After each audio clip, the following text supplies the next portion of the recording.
రోజుల్లో ఉద్యోగస్తుల ఎరియర్స్ అన్ని రిలీజ్ చేస్తామని, పీఆర్సీ అమల్లోకి తెస్తామని, సత్వరమే డిఏలు చెల్లిస్తామని ఆ రోజు ఉద్యోగులను ఎన్నికల ముందు ఊరించారు. ఎన్నికల తర్వాత నిన్నటి కేబినెట్ మీటింగ్తో ఉసూరుమనిపించారు. ఎన్నికల ముందు ఊరించడం, అధికారంలోకి వచ్చిన తర్వాత ఉద్యోగస్తులను ఉసూరుమనిపించడం, ఇది కాంగ్రెస్ యొక్క నీతి.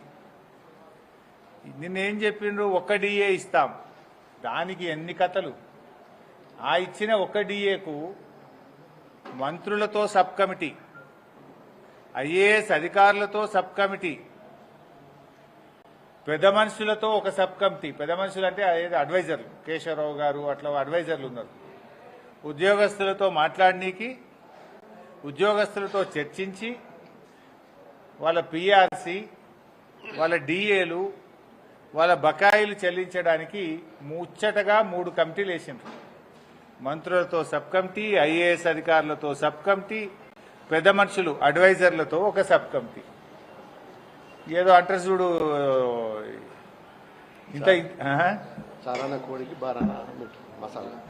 శాంతాడంతా చేసి మూరుడంతా చేసినట్టు చేసింది ఏమున్నదిరా నాయన అంటే ఒక్క డిఏ ఇచ్చారు. భారతదేశంలోనే 5 డిఏలు పెండింగ్ లో ఉన్న ఒకే ఒక్క రాష్ట్రం తెలంగాణ రాష్ట్రం.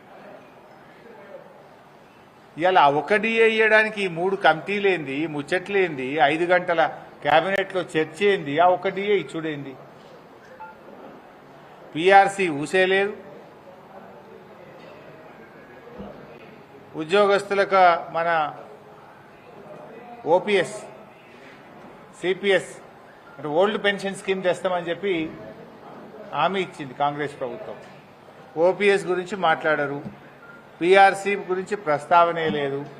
ఒక్క డిఏ ఇస్తామని ఇంకా అదేదో పెద్ద గొప్ప పని చేసినట్టు ఇంకా చెప్పుకుంటా ఉన్నారు. ఇంకా రెండో డిఏ వచ్చే ఏప్రిల్ ఇస్తాడు, అప్పటికి ఇంకో 2 వస్తాయి.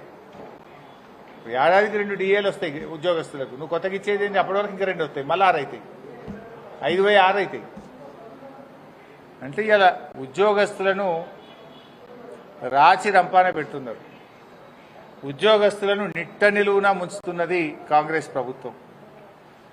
మీరు 100 రోజుల్లో పీఆర్సీ అన్నారు, 500 రోజులైంది కదా నీ గవర్నమెంట్ వచ్చి. ఎందుకు పీఆర్సీ గురించి మాట్లాడరు? కేసీఆర్ గారి ప్రభుత్వం 73% పీఆర్సీ ఇచ్చింది. భారతదేశంలో అత్యధిక పీఆర్సీ ఇచ్చింది బీఆర్ఎస్ ప్రభుత్వం, 73%. ఒకసారి 43, ఒకసారి 30.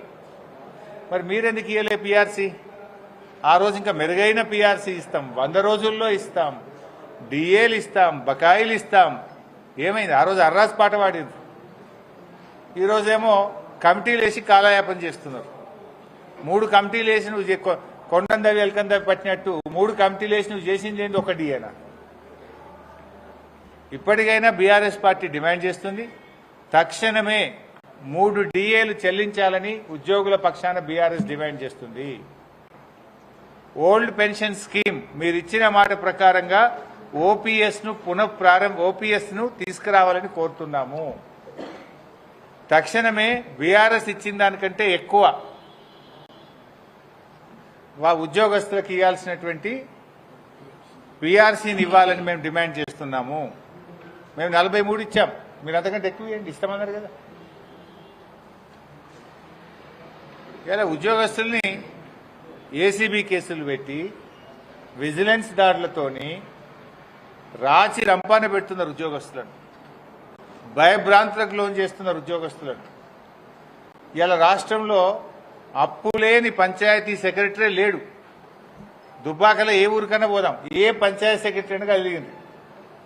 గవర్నమెంట్ నుంచి ₹1 రాక జీతం డబ్బుల నుంచి అప్పు తెచ్చి మిత్తికి తెచ్చి గ్రామ పంచాయతీలు ఇలా పంచాయతీ సెక్రటరీలు నిర్వహిస్తా ఉన్నారు.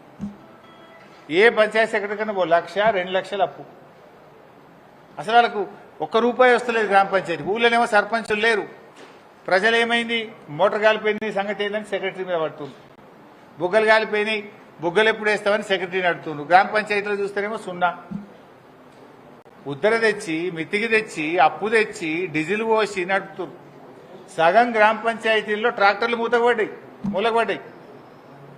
అయితే కొన్ని ఊళ్ళలో 2 రోజులకు ఒకసారి నడుపుతారు ట్రాక్టర్, కొన్ని ఊళ్ళలో వారం కుక్కనాడు నడుపుతారు, కొన్ని ఊళ్ళలో దినం తప్పించి దినం నడుపుతారు, కొన్ని ఊళ్ళలో డీజిల్ లేదని సపరేట్గా జాకీలు ఎక్కించి పక్కకు పెట్టారు ట్రాక్టర్లు. కేసీఆర్ ఉన్నప్పుడు పల్లెలకు పట్టం కట్టిండు, పల్లెలను స్వర్గసీమలుగా తయారు చేసిండు. కేసీఆర్ హయాంలో అవార్డులు అంటే తెలంగాణ పల్లెల పేర్లు లేకుండా ఈ దేశంలో అవార్డులే లేవు. కాంగ్రెస్ వచ్చింది, అవార్డులకు మంగళం పాడింది, గుండు సున్నా, ఒక్క అవార్డు వస్తలేదు, ఒక్క అవార్డు